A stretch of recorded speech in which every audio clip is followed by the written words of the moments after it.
1774 সালে ষোড়শ লুই ফ্রান্সের রাজা হন এবং তিনি 1789 সালে ফরাসি বিপ্লবের মাধ্যমে ক্ষমতাচ্যুত হন। 1793 সালে তাকে গিলোটিন যন্ত্রে হত্যা করা হয়। ষোড়শ লুই ব্যক্তিগতভাবে দুর্বলচেতা শাসক ছিলেন, শাসন ক্ষেত্রে উদাসীন ছিলেন এবং অলসপ্রিয় ব্যক্তি ছিলেন।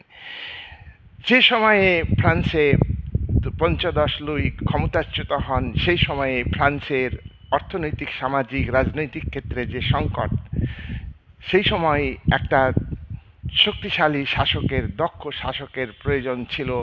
ষোড়শ লুই এই ধরনের শক্তিশালী, দক্ষ শাসক এবং প্রশাসক ছিলেন না।